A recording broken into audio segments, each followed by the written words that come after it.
Amin aja sih kalau Pak Erik mau jadi ketua PSSI selamanya, karena dalam beberapa tahun saja semenjak dirinya resmi ditunjuk sebagai ketua umum PSSI yang baru, banyak perubahan yang cukup signifikan yang terjadi terhadap timnas dan juga sepak bola Indonesia. Assalamualaikum warahmatullahi wabarakatuh, para pemirsa semuanya dimanapun Anda berada. Berjumpa kembali dengan kami The Bola Nusantara. Dari kilasan berita barusan, seandainya Pak Erik memang bersedia dan pecinta sepak bola tanah air menghendaki ya,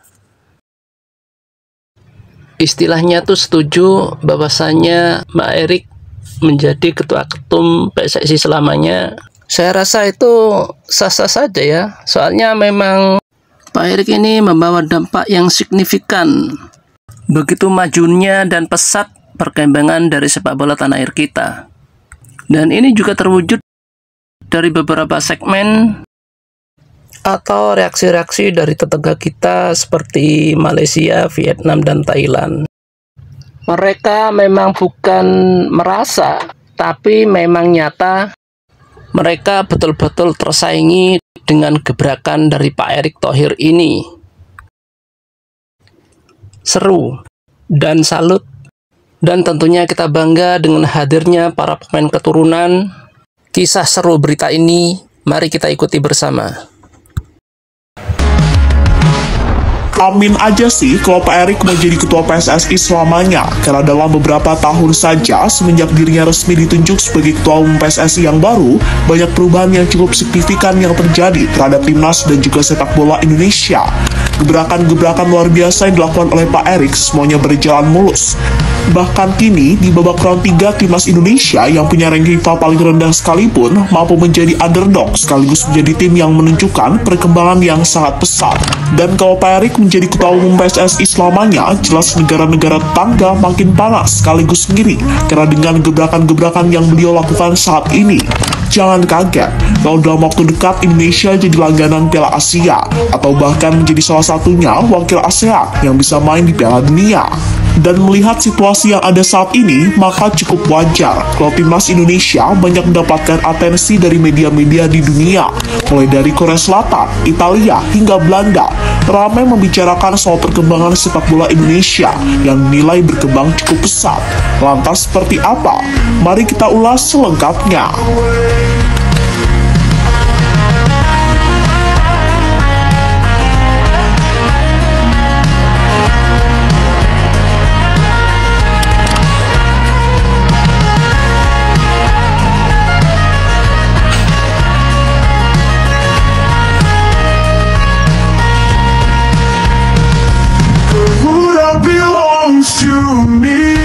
Tantrum dan tentunya makin pusing memikirkan bagaimana cara mengalahkan timnas Indonesia lagi. Mungkin seperti itulah yang akan dirasakan oleh negara-negara ASEAN yang selama ini menjadi rival Indonesia seperti Malaysia, Vietnam, hingga Thailand jika Pak Erick Thohir menjadi ketua PSSI selamanya. Karena jika memang terjadi, waduh, ngeri banget pasti Indonesia. Bisa-bisa mereka setara dengan tim-tim raksasa Asia saat ini seperti Jepang, Australia, hingga Iran yang selalu menjadi langganan Piala Dunia. Dan hal itu bisa kita lihat sendiri bagaimana mantapnya timnas Indonesia sejak dipegang oleh Pak Erick Thohir. Selain ranking FIFA yang selalu mengalami peningkatan dari waktu ke waktu, keputusan Pak Erick dalam mencari banyak pemain-pemain keturunan dari Eropa kayaknya memang memberikan dampak nyata bagi perkembangan sepak bola Indonesia, di mana banyak pemain lokal yang mulai meningkatkan potensinya hingga bisa bersaing di skuad timnas Garuda Merah Putih. Selain itu, dengan banyaknya pemain-pemain keturunan berkualitas membuat timnas Indonesia mampu bersaing di babak round 3 kualifikasi Piala Dunia 2026. Dan kemenangan atas Arab Saudi kemarin menjadi salah satu bukti nyata kalau timnas Indonesia ini adalah tim underdog yang penuh akan kejutan. Bahkan berkat kemenangan itu, kini timnas berada di posisi ketiga klasmen sementara, sekaligus memiliki peluang untuk lolos ke Piala Dunia semakin terbuka lebar.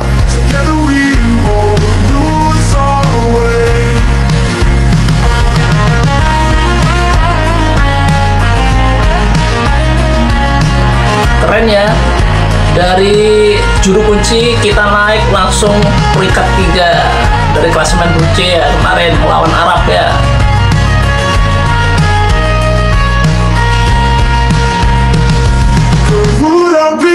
belongs to me. Soaring wild and feeling free, in the night. Dan memang harus diakui sih, kalau perjalanan Indonesia di grup ini memang terbilang sangat amat sulit. Karena ya gitu, grup ini disebut sebagai grup neraka, dan memang itu benar adanya.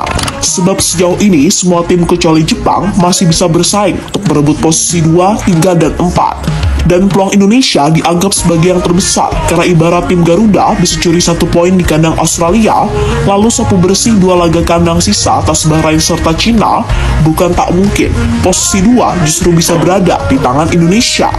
Apalagi semua tahu kalau dalam waktu dekat setelah oleh Romeni menyatakan sepakat, PSSI dikabarkan masih akan terus mencari nama-nama baru, dan nama-nama macam Jairo, Molo Zilstra, Mileno Jonathans, Pascal Struijk, hingga Ian Maatsen adalah nama-nama yang minimal 1 atau 2 bisa didapatkan. Sebuah hal yang cukup wajar kalau banyak media-media asing seperti Korea Selatan, Italia, hingga Belanda kini ramai-ramai soroti perkembangan timnas Indonesia. Garuda, fly with me please. Garuda belongs to me. Soaring wild and feeling free, in the night and in the day. Together we won't lose our way.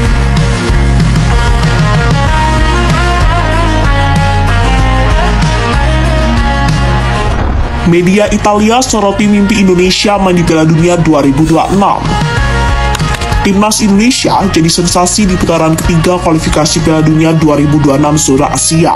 Hal itu menyusul kemenangan bersejarah 2-0 atas tim raksasa Asia, Arab Saudi. Kemenangan atas Arab Saudi membawa Indonesia melejit ke posisi ketiga grup C dengan 6 poin. Marcelino Ferdinand CS hanya bergerak 1 angka saja dari Australia di urutan kedua. Zona lolos otomatis ke Piala Dunia 2026. Dengan 4 pertandingan tersisa, Indonesia masih punya peluang lebar lolos ke Piala Dunia 2026.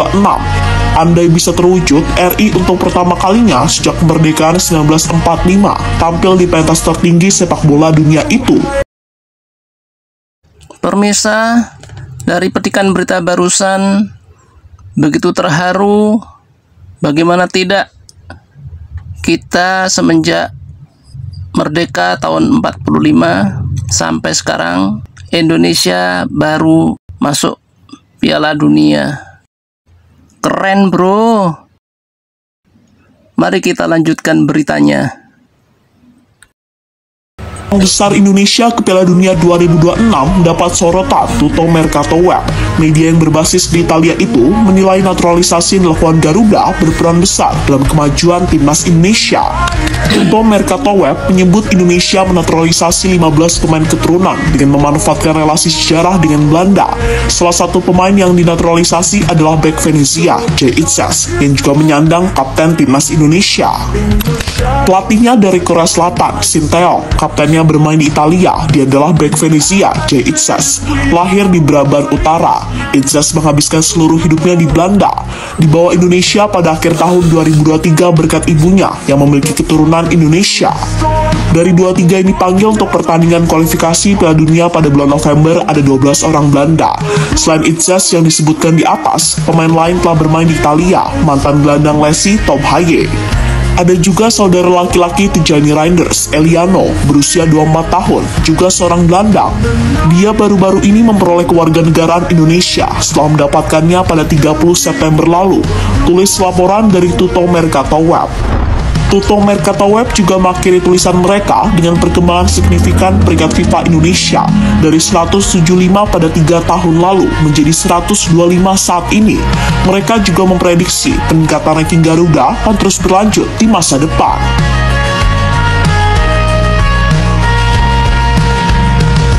Garuda belongs to me. Soaring wild and feeling free.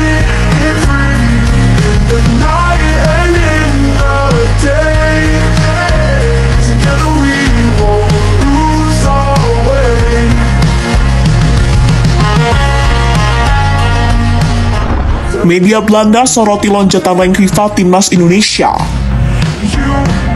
Sukses mengalahkan Arab Saudi membuat timnas Indonesia mendapatkan tambahan poin FIFA yang cukup banyak. Menurut perhitungan dari footballranking.com disebutkan bahwa timnas Indonesia mendapatkan tambahan 16,23 poin, sehingga total poin yang didapat timnas Indonesia setelah FIFA Matchday bulan November ini adalah 1135,10. Jumlah tersebut membuat timnas Indonesia melejit 5 peringkat dan kini bertengger di posisi 125 FIFA. Lonjakan peringkat FIFA timnas Indonesia tersebut langsung mendapat sorotan sejumlah media, termasuk media lokal dari Belanda. Dilansir dari postingan Instagram Soccer News NL, terpantau timnas Indonesia mendapat pujian serta ulasan positif dari media tersebut. Menurutnya, timnas Indonesia melakukan pekerjaan yang baik hingga bisa naik 5 peringkat di urutan FIFA. Belanda melompati Belgia dan naik ke posisi 7 di peringkat FIFA. Spanyol yang jadi lawan di perempat final Nation League saat ini menempati posisi ketiga. Selain itu, timnas Indonesia juga melakukan pekerjaan yang sangat baik dan naik sebanyak 5 peringkat. Tulis postingan soccernews.nl.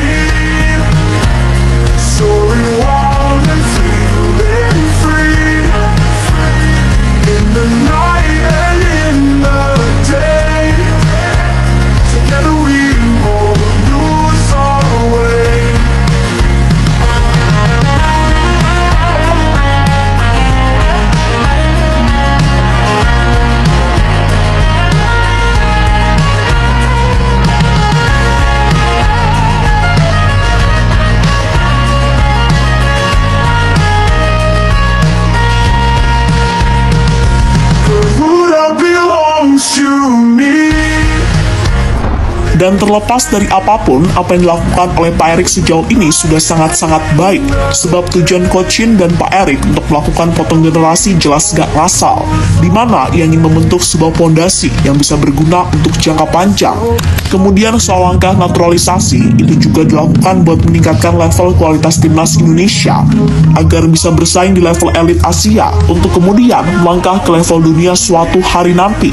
Selain itu, adanya naturalisasi, suka tak suka akan memacu para pemain yang dididik dalam lingkup domestik akan punya standar tinggi kalau ingin masuk ke timnas. Ya, memang sih, terkadang masih banyak kesalahan dan kekurangan yang mesti diperbaiki. Namun apapun itu, ini arahnya udah bener kok. Dan kita harus percaya proses yang ada, karena Sintayong bukan pesulap yang bisa mengubah tim yang baru dibentuk langsung bisa kalahkan cepat. Gak gitu konsepnya Bambang. Pokoknya mah serahkan saja kepada Pak Erik, karena dia yang lebih tahu kemana arah timnas Indonesia selanjutnya. Dan Piala Dunia tentunya menjadi tujuan utama untuk saat ini.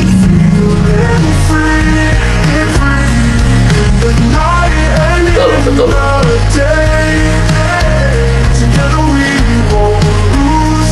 Percayakan saja sama ahlinya, Pak Erick Thohir.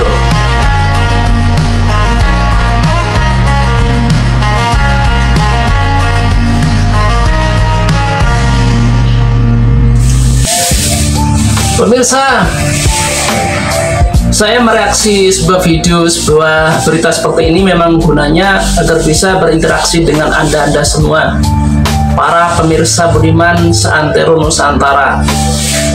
Menurut saya bagaimana? Menurut Anda bagaimana?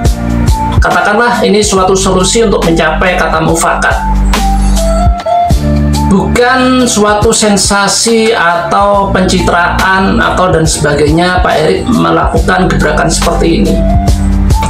Bisa kita simpulkan seperti halnya tadi media Italia, Tutto Mercato Web, kalau nggak salah, itu mengulas secara fokus perkembangan pesat dari PSSI. Coba bayangkan, Anda bayangkan sendiri bagaimana sekelas media dari Italia, kiblat sepak bola Eropa yang notabene sangat kompetitif ya, itu sampai mengulas secara fokus, detail, dan memerhatikan perkembangan PSSI. Ini sinyal bahwa timnas Indonesia di bawah naungan PSSI yang dikomandoi Pak Erick Thohir sangat mempunyai sebuah integritas visi dan misi yang sangat kuat untuk membangun timnas sepak bola kita.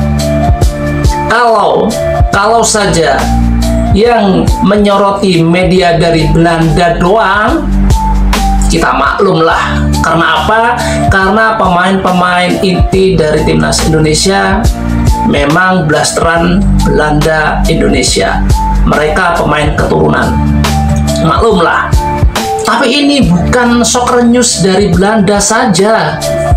Media dari Italia, bayangkan. Media bola ternama dari Italia. Kita wajib bangga, bersyukur dan sebagainya lah. Bagaimana, coba Anda bayangkan saja sendiri. Seperti yang diberitakan di awal-awal tadi, diberitakan bagaimana negara kita, negara tetangga kita ya, maksudnya ya, Malaysia, Vietnam dan Thailand, dikatakan kalau katanya mau ngiri, kejang-kejang atau panas dingin, meriang dan sebagainya. Itu bukan karena penyakit. Minum paracetamol juga gak sembuh dia. Karena dia meriang sepak terjang dari Pak Erick Thohir ini. Jadi kalau kita ngambil judul dari tayangan berita ini, seandainya Pak Erick menjadi ketua umum PSSI selamanya, wah, kasihan deh. Malaysia, Vietnam, Thailand terutamanya, Filipina, Myanmar, dan yang nyinyir-nyinyir sama Indonesia itu pasti meriang panjang udah. Dia harus kerjasama dengan pabrik obat paracetamol untuk meredakan meriang mereka. Ya, pemirsa bisa nilai sendirilah bagaimana senangnya kita Indonesia masuk Piala Dunia. Bravo timnas kita. Nah, itulah para pemirsa sekelumit berita yang bisa saya sampaikan kepada Anda semuanya dimanapun Anda berada. Saya mengucapkan terima kasih karena Anda telah meluangkan waktu untuk menonton tayangan kami. Semoga Anda diberikan kesehatan selalu dan wassalamualaikum warahmatullahi wabarakatuh.